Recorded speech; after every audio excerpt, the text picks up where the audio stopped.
Blessed love. This is the African Liberation Network, and I'm the host, Honorable Prophet Daniel.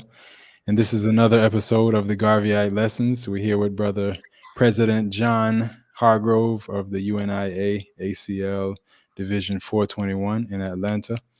Peace, my brother. Welcome to the African Liberation Network again. Peace, brother John Daniel. How you doing? Oh, all is well. Give thanks. Glad to be here. Glad to have you here with us. Looking forward to picking your brain a little bit and sharing some information for the viewers, to increase our knowledge and understanding. So today's topic is diplomacy. So I will allow you, Honorable President, to, introduce the topic, and then we'll go from there. No problem. Yes, as I was telling brother Daniel right before we started, this is a tough lesson. This is lesson 9, titled Diplomacy. The reason why it's a tough lesson is because of the application and some of the principles that are discussed in this lesson. Um, as we talked about with the first 7 lessons, you're doing somewhat of an introspective approach. Lesson 8 is where we first started to look out into the community through the social system. Lesson 9, I would argue, is the best word I can think of.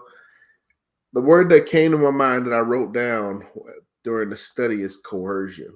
But another word that comes to my mind is manipulation.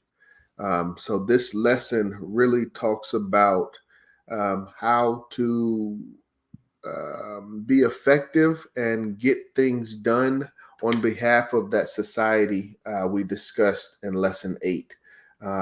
And some of the tactics and practices aren't always, don't align with what we discussed as far as morality from the lessons in Christ or character. So it's a messy lesson, and it must be applied and approached very carefully. That would be how I would describe it in general. Understood. Well, I understand that it's a very important thing to have, as a representative of not just yourself, as a representative of the association, any association or organization that you belong to, and as a representative of the race, the African race. Same way, you have to know how to carry yourself, know how to relate to people, and how to get your aims and objectives accomplished when interacting with people. So yeah, I'll just, go ahead and ask you the first question. So what is diplomacy? How does Marcus Garvey define it? Great question. Thank you for that question. Marcus Garvey defines it very straightforward in the first paragraph. I'll read that. But he says diplomacy is a word used to express the peculiar relationship between nations. Diplomacy is the relationship that nations use to conduct their communications or approach in dealing with matters of state and to affect the relationship of a certain nature between them. In the broader sense, diplomacy means the thoughtful and careful consideration of words and ideas expressed to reduce the words and ideas to the level of being the least offensive, while they carry the force of what is desired to the maximum. Again, it's about relationships. Mr. Garvey says that a diplomat must be a skillful thinker. Sometimes when a diplomat speaks on behalf of their community, they must speak such that they have double meanings. Not necessarily that they're lying, but such that if the way that they are speaking is understood in such a way that's detrimental to the final outcome, Mr. Garvey says that we are to explain that, hey, I didn't mean it that way. I meant it a different way. So speaking in double meanings, always having the idea to win, though. Again, you mentioned the word representative. We are representatives of our community, and we're dealing with other representatives, and we're interacting with other representatives of other communities. And at the end of the day, one thing that we have to understand as a people, in regards to this word race. Some people don't believe in that concept of race, and that's fine. But at the end of the day, you have to understand that there is a competition for resources. And the organized groups are fighting for the resources for their group. So we must be diplomats for our group and be able to skillfully debate and make proposals on behalf of our community to prevent bloodshed and so forth. Understood. And also to make sure that we get what we need, as you said, everyone's there to get their community's objectives met, so that's something to be mindful of when dealing with people, is that they're all there for their own, they're looking out for their own best interests, and you should be too. Yes, sir. Yes, sir. So what are some of the practices, being that you've laid out what it is, how does Marcus Garvey say that we should practice diplomacy? Great. Yeah. Very straightforward. Again, that word relationships. So it's about developing relationships. In lesson 2, titled Leadership, one of the things that Mr. Garvey said is, in order to be a leader, you must know the people in your community. And he listed some specific roles of those people, businessmen, preachers, but he also mentioned government officials. So we must know who these government officials are. We must have a relationship with these government officials. And as far as that relationship, it must be based in kindness. But again, this is diplomacy. Some of the things that Mr. Garvey talks about, he says, using good words as a way to get good results.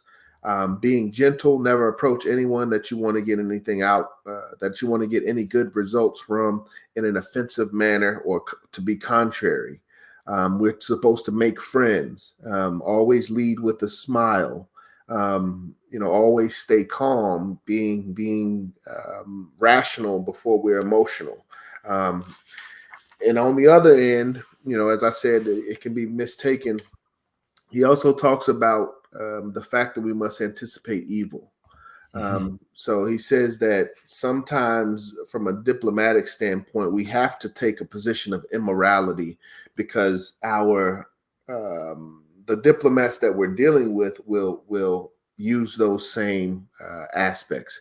So we must at least be aware of them, not necessarily that we must use them ourselves. But again, he talks about Christianity. And he says you cannot be a true Christian before the act, but become so afterwards by repentance, which is personal. If you are protecting the interests of others, you have to sink your own personality, but still recognize the fact that you are responsible to those others. Therefore, you have to adopt all the methods of diplomacy to protect others.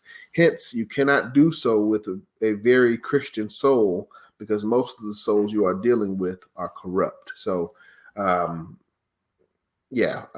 we can't just be, peaceful and open to everyone, because we will be taken advantage of, and not only us, but the society that we represent.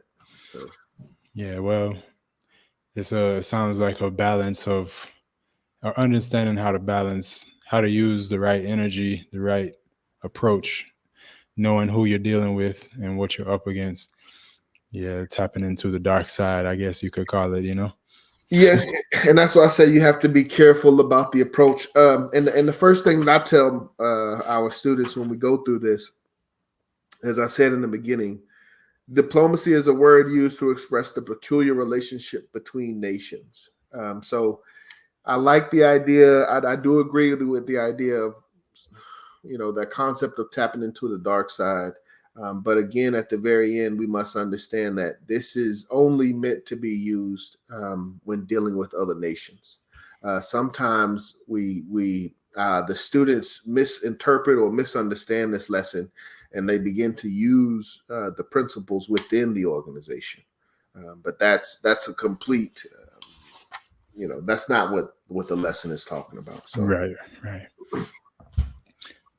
So you don't want to be manipulating, people that like your community members, your members of your association, your organization, using diplomatic tactics and being, kind of shady. You only do that with people that are not a part of your community, right? That's what you're saying.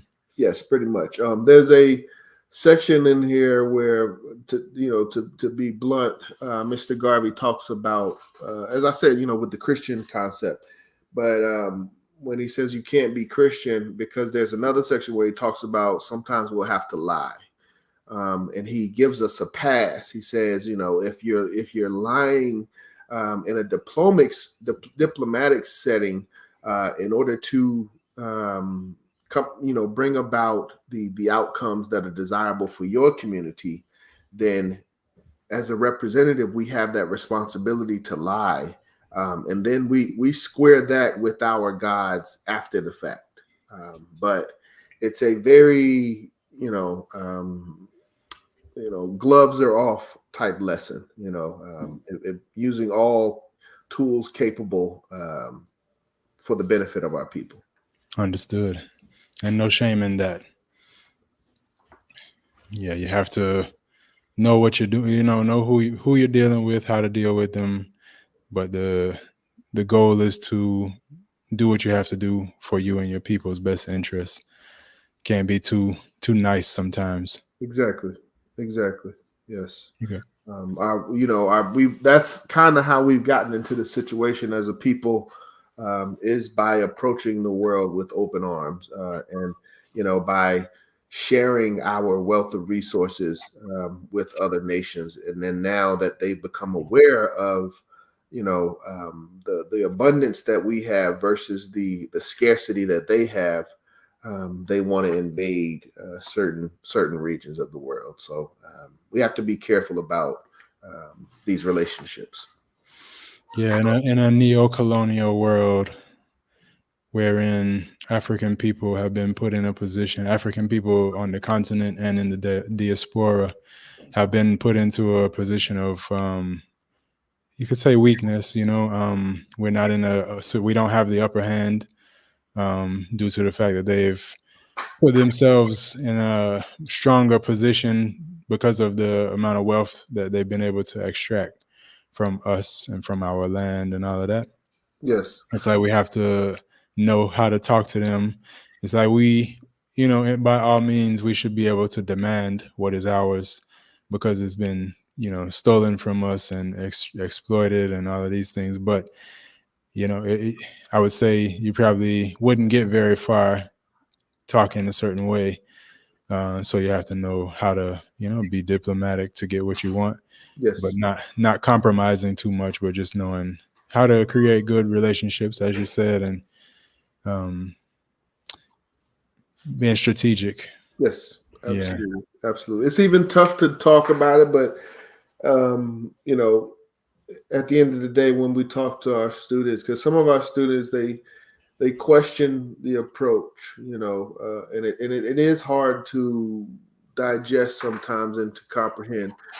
In this lesson, I believe this is also a lesson where Mr. Garvey talks about we should have a cordial relationship with the police, but these ideas of being friendly with groups of people that we have a history of bloodshed and brutality with, it always comes up at least one time, is why should we be kind to these people? Why should we show respect to these people? Why should we be friendly with the police? But again, it's about the understanding of, as you said, you use the word weaker. I would use, in a sense, you are correct. But for me, it comes down to organized groups versus less organized groups. And we are, as a people globally, of the less organized, and we're working to become more organized through efforts of diplomacy. Truly. Yeah, that's a good way to put it. Yeah. Be the lack of organization kind of makes us weak. As Marcus Garvey said, the strongest weapon against the oppressed is, how's it go? I know it's something like, the greatest weapon used against the Negro people is disorganization. There was another person that said the greatest weapon used in the hands of the oppressor is the minds of the oppressed. I forgot who said that one. Okay, I've heard that one too. Yeah. Yeah.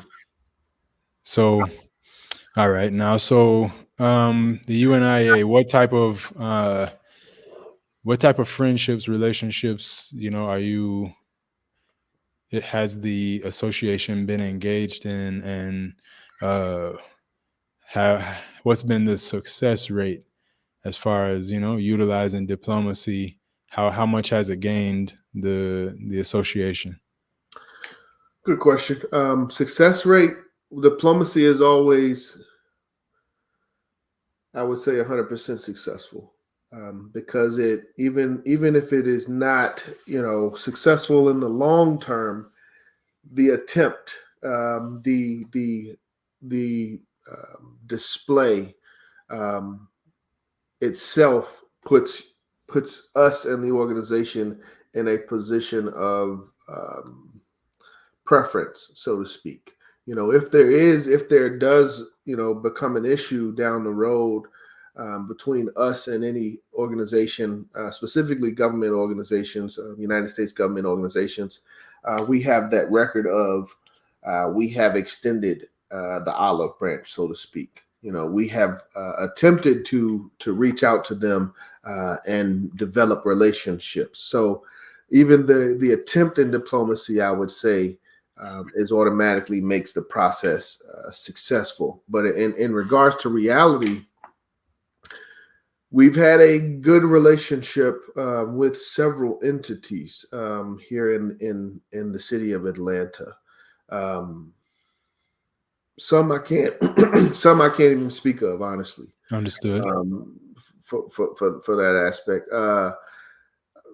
But let me see. From a tech standpoint, I can speak to it this way. From a tech standpoint, Mr. Garvey says that we should have a good relationship with our elected officials. So we do have a relationship with at least one councilman, Councilman Antonio Lewis, who represents one of the specific districts here in Atlanta on the South Side. I just saw him maybe 2 or 3 weeks ago at church, but exchange numbers. The idea of any programs you got going on, please let me know. We'll promote it. And any programs the city has going on, or any opportunities that the city has to engage in dialogue with the community, the councilman will share that with me, and I can share that with our organization. So it allows us. It's really about engagement, and that's one of the things our people need to understand is these concepts of government, these concepts of organization, they're going to be here whether we participate in them or not, and they impact us whether we. Yes, and they affect us. That's one. There is a city, it's not very well known, but it should be, city of South Fulton. It's the sister city of Atlanta. It's the same geographical size of Atlanta. It's right south of Atlanta. A lot of what we think of Atlanta is actually city of South Fulton. That city has a over or 92% Black population, and with that they have a the city council reflects that population as well. So we have a relationship with. I have a personal relationship with the mayor of that city, and through the mayor, we can develop relationships with the police chief and other diplomats in that realm. So those are the relationships right now. It's and I think it's where it's supposed to be, because it's not in any type of reactive. Our relationships are not reactive. Our relationships right now are proactive. So it's really about hearing what the community has to say and taking the community's input when it comes to the decision making. And as long as we can maintain that process and the community feels engaged and the community feels is happy with the decisions that are being made, we can keep the relationship the way that it is. But when it becomes such that the people don't feel that they're being heard or don't feel that their proposals are being implemented, that's when the discussions in the relationship have to change. That's when we start to have threats of voting and things like that. But as of right now, relationship has been very well, very, very cordial, and respectful. Good. How do you go about deciding who, like, do you seek out new relationships? And if so, how do you decide who you want to go and, be diplomatic with? Who do you want to have friendships with and, work with, etc.? Yes, at the end of the day, we should be reaching out to anyone of prominence. And then also beyond that, our students even argue that we should be known by everyone in our community. So from the highest position to the lowest position. But I also approach it from a realistic, practical standpoint of there's only so much time. And I also understand how governments and organizations work. So for me, a lot of the times I try to develop relationships with individuals that I know are key figures.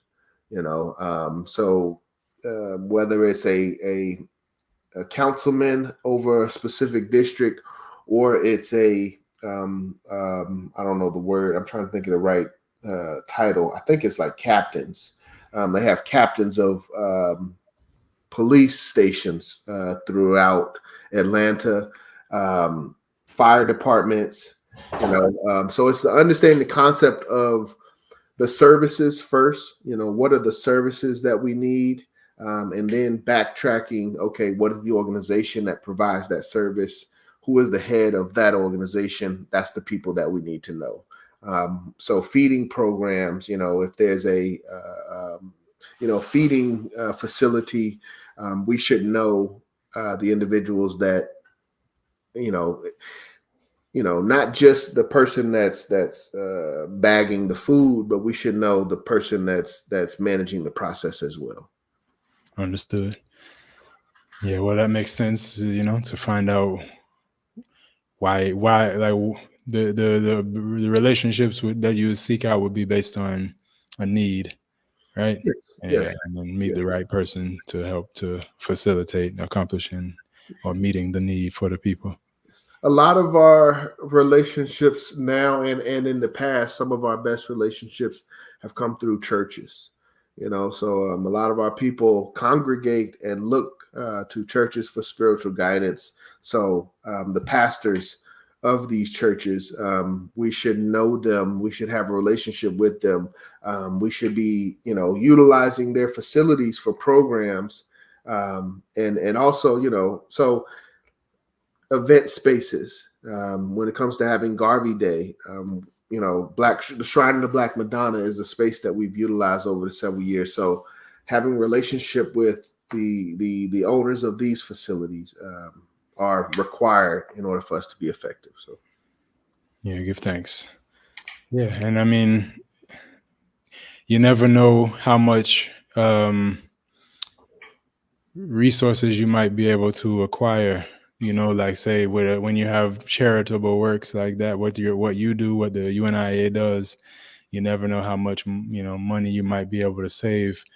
And not just even money, but just like, all right, because it's not like you're cheap. You want to support the businesses in your neighborhood, that are supporting you, but at the same time it might be just as beneficial, like say if they're hosting the event and you somehow give them like some kind of acknowledgement for doing such, then that can be sometimes even better than paying money, because it helps them to get a rapport with the community that they support. things that are positive for the neighborhood, positive for the community, for the people, etc.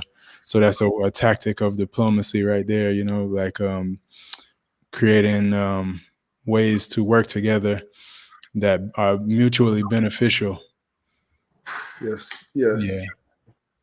So what could you speak to us about, like, within the, I mean, I guess it's not diplomacy, but it's still friendships and relationships, because as you said, it's not to use diplomacy with people in your neighborhood or in your association or but what are some of the, like, ways to create working relationships with people, with organizations, with individuals that can be mutually beneficial, etc., for the cause of the the aims and objectives of the association or whatever organization one might be a part of.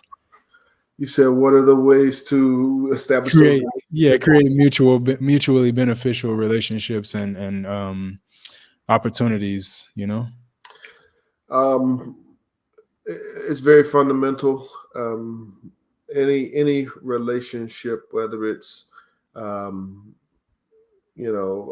two friends, or whether it's um, a large organization, a government facility, government organization like United States or the Universal Negro Improvement Association, or if it's a man and a woman in the relationship of marriage. The very basic fundamental is communication. So, knowing entities like interests is important prior to communication. So, as I said, when it comes to the churches, we have to know that the churches are trying to have a spiritual impact on the community. We, as an organization, as a society, we can now approach that organization and say, we have this body of people that are open to your information, and in return for that, we would like to, utilize your space or whatever it may be. So it's that exchange of knowing what the other entity is trying to do to change, and knowing how we can utilize that entity for our benefit. And part of it is, as I said, just exposure. One of the things that Mr. Garvey says is, in regards to diplomacy, we must promote and make governments and other organizations know of our charitable acts. So from the fire department example, um, um, we would approach them with the aspect of, and I think some of these relationships become naturally symbiotic, I would say, or mutually beneficial, because a lot of times, many organizations, their main goal is exposure. So, like I said, with the fire department, just for them to be able to give a short presentation to a family about the importance of smoke detectors and changing your smoke detectors and changing the batteries, that alleviates some stress on their side.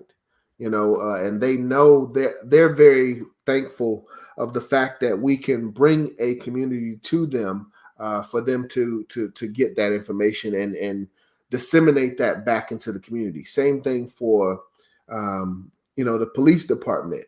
The police department can let the community know, hey, we have some issues of high crime in certain areas at certain times. These are some areas that you may want to avoid. If you have friends and family in these areas, maybe you can talk to them and try to get them to be more productive in the community, so that higher means don't have to get involved, so that arrests don't have to be made and so forth. From a political standpoint, one of the things that politicians love, as I said, I touched on, is voting. So just for for them to have a body of individuals in which they can promote in order to vote for them, that's a win for them. And then at the same time, that gives us an opportunity to make demands. Hey, if you are reelected, can we get some cameras, here on this block? Can we get some street lights down on that block? So it naturally becomes mutually beneficial, is what I'm trying to say. Yeah, great. I mean, was just trying to, highlight some different strategies because when you're organizing, it's really important to be able to know how to incorporate, like, work with the people around you, utilize resources that are available to you, seek out good relationships to be able to, accomplish things and highlight companies, churches, whatever it may be, so that it shines a good light on them and also helps you to do what you need to do. So, ones that are watching that are interested in organizing can kind of draw some of the strategy, the strategic approach to, how to use diplomacy, how to create good relationships that serve the organization and the people that they're serving. And just one more thing from the aspect of, as we talked about last week, um, the different ideas of societies and the fact that we are, some people would claim a nation within a nation. So, in order for us to get the rights that we deserve, that we fight for, the right to vote, so to speak, the right for women to vote. Integration was something that we fought for. Not to say that I agree with it or not, but in order to bring about these changes, we have to know, which relationships we are to develop and how to develop those relationships. Hmm. Yeah. So that's what I was trying to get you to speak on is, how to choose the right ones and how to use, what you have, to, whether it be money or somehow creating an opportunity where you don't have to pay money, but it somehow, shine helps them to, grow their, like, show the positivity of what they do as well, so. The thing is, it's so simple though, and it's so fundamental that you don't have to overcomplicate it. And by Mhm. that I mean, even if you only have one relationship with one organization, that's Mhm. enough. So even if, I would recommend a church. Like I said, I gave a couple examples: a Mhm. church, the fire department, a police station. Um, I'm trying to think, like healthcare. If you can find some type of medic or feeding, any of these charitable organizations that already exist, um, or government facilities, city council, any of these, develop a relationship with just one, and that will expand out into the others. But just that one alone will give you visibility amongst the others. Thank you. Yeah. Well, we're coming kind of to the end of our time. Don't know if there was any, key points within the lesson that you wanted to take a moment to, address. And if I have any questions afterwards, I'll, ask. But um, I'll give you the Um, floor for a moment. Thank you. Hmm. So I'll just go through some summarizations, summaries that I've developed throughout the lesson. Okay. Um, so righteousness. I'll read this paragraph. And this is where I talked about honesty, and this is a tough one that you have to be careful of as an instructor and as a student when you get to this. But one of the things that I always say is, this is lesson 9, and lesson 9 implies a mastery of the previous 8 lessons. So don't try to apply lesson 9 unless you have developed a mastery of lessons 1 through 8. But it says, if the truth is going to affect your cause, then never speak of it, but go around it in every kind of ambitious way to justify your lie to save the cause. If you have won your cause by a lie, then as early as possible try to make the cause right, but only after you have won. For no cause can continue successfully without righteousness of the thing from all your imaginative experience. Continue successfully. Okay. He talks about being misunderstood when we speak. Again, that's about double speak. Um, Always try to lead the other fellow away from the true idea. If you are on the wrong side, build up a new argument and hold him on that until you have worn him out. Let him say that that is not the argument, then still persist in something else. So he encourages a bit of confusion, but again, these are discussions and nations dealing with other nations, and we are working for the benefit of our people. Always profess friendship for your enemy so as to disarm him. Don't refer to him as Mr. Brown. Say, my good friend, Mr. Brown. But always profess friendship. He talks about listening. Always allow the other fellow to talk first by leading him. Let him talk of everything in his manner so as you may know your man. Never let him lead you out. Always be reserved in a word. Be a good listener. Then when you have everything on the other fellow, decide the situation and take action. So allowing others to talk out their plans while we sit and wait to respond. Being courteous, the importance of information. Never accept invitations from your enemies. Always find some excuse with kind thanks. If you have once injured a man, never trust him completely because he is always waiting for his chance to get even with you. So just a couple things, and as I said again, I want to, if there's anything I want to end with or summarize with, Mr. Garvey says that we should make these organizations, these entities, these representatives know of our charitable works, of the good works of the organization. If they don't know of anything else, if they can't speak of anything else, when someone asks, what do you know about the Universal Negro Improvement Association and African Communities League? At the very least, they should be able to say that they can speak to our charitable efforts. So it's about having a good name, a good face.